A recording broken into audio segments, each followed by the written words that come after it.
première armée qui écrit maintenant sur le sol allemand une page de l'histoire de France n'oublie pas dans sa marche vers la victoire de se retourner vers les grands morts, vers tous les morts glorieux que symbolise le combattant anonyme reposant sous l'arc de triomphe.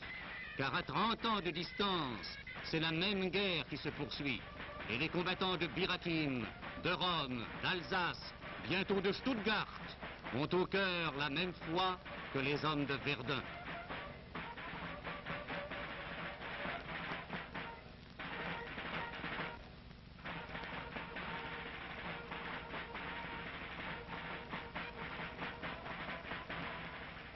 Le général Salan, commandant la 14e division, représente le général Delattre de Tassigny. Il est accompagné par le colonel Brideau, commandant le 8e régiment de tirailleurs marocains.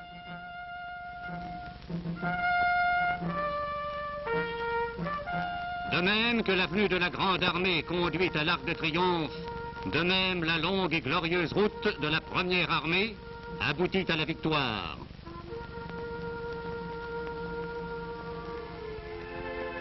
Des barbelés diminuent de jour en jour l'espace vital allemand. Ceux que les nazis envoyaient à la mort pour la plus grande Allemagne apprennent à leur tour que l'on peut vivre par milliers dans l'enclos d'un camp d'internement.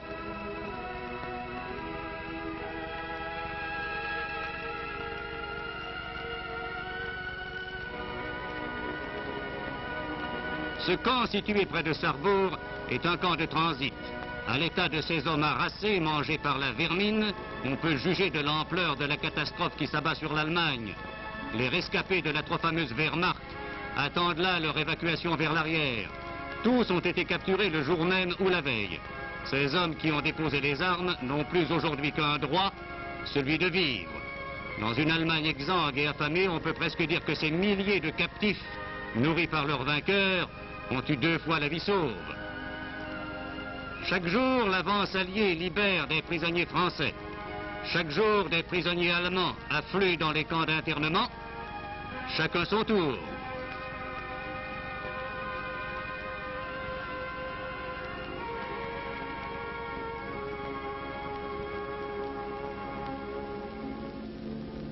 C'est dans les usines Matisse de Strasbourg que s'étaient installés les ateliers Juncker.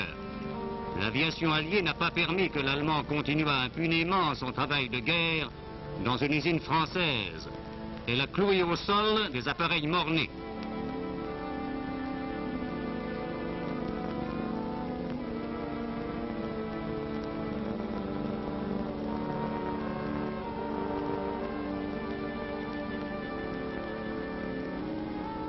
Deux grands hangars ateliers ont été relevés des ruines. Réquisitionnés par la 2e division blindée, ils servent d'atelier de réparation pour les voitures, camions et engins blindés de cette unité.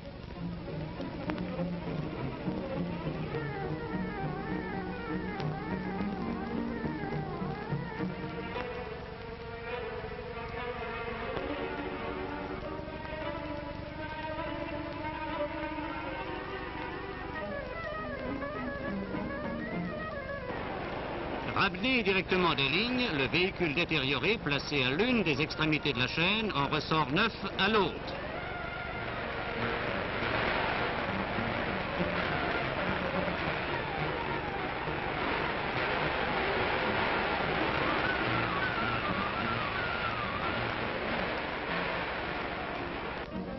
C'est un officier de char, le capitaine Renaud, qui a monté à 3 km du front cet hôpital pour matériel. Grâce à sa haute compétence, c'est une usine des plus modernes, une des premières ayant recommencé à fonctionner en France, qui donne chaque jour à la division Leclerc les moyens de reprendre sur les chemins de la victoire les courses audacieuses dont elle est coutumière.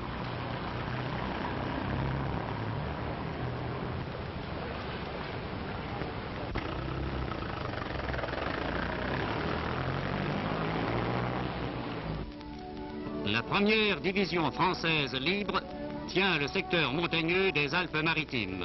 À 1500 mètres d'altitude, sur la montagne Simalonga, nos troupes dominant Vintimille ont installé des postes d'observation qui règlent les tirs navals et terrestres.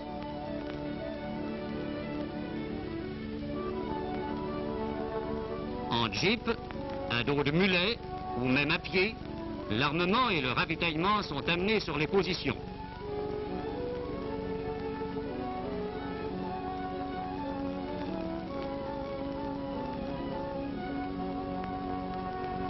Les derniers mètres sont les plus durs, mais les hommes de la première DFL sont des montagnards endurcis, rompus à toutes les escalades.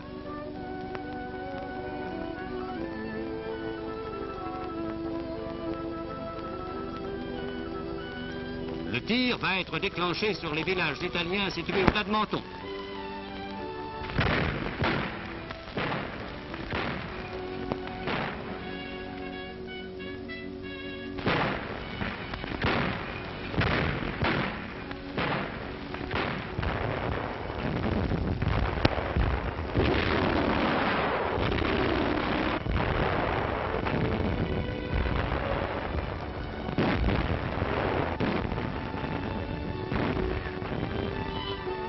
Une patrouille s'engage dans un secteur dangereux. Elle est précédée par le détecteur de mines. Un fusil mitrailleur prêt à intervenir protège celui dont le délicat travail les protège tous.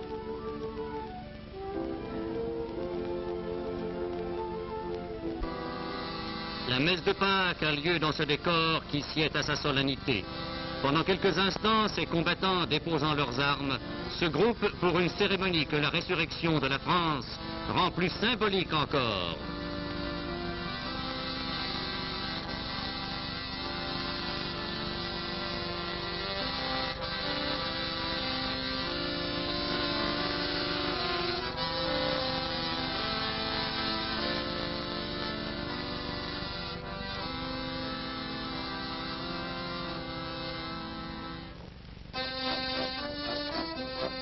Détente pour la première DFL, qui peut le plus, peut le moins.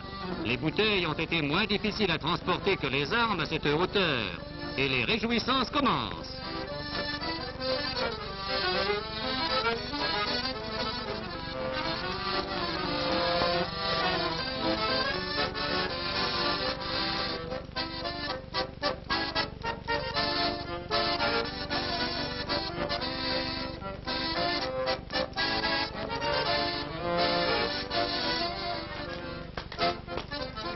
S'il n'est pas rare de voir de bons danseurs parmi les militaires, il est moins fréquent de voir danser le swing à 1500 mètres d'altitude.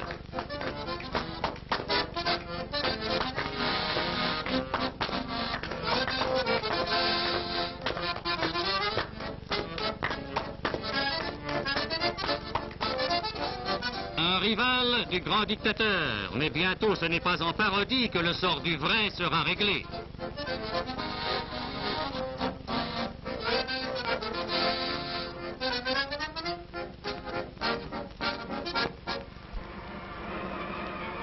En présence du général Delattre de Tassigny, commandant la première armée, du général de Montsabert, du général Guillaume et du général Vanier, ambassadeur du Canada en France, a lieu une cérémonie très simple et profondément émouvante. À Scheibenhardt, pour la première fois sur le sol allemand, sont hissées les trois couleurs. 25 mars 1945. Que de souffrances rachetées, que de colère apaisée par ce simple geste.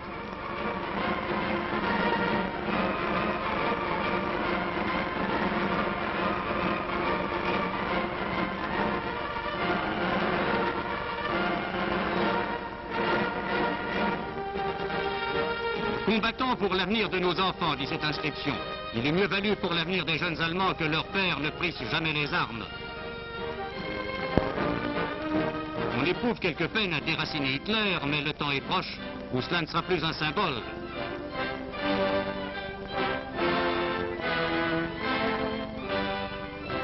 Dans ce village, situé au-delà de la ligne Siegfried, nos camions passent rapidement à la poursuite de l'ennemi en fuite. Rien n'arrêtera nos troupes, ni les rails anti-chars, ni les forêts décapitées. Demain, pour la première fois depuis l'épopée napoléonienne, ces mêmes troupes franchiront le Rhin en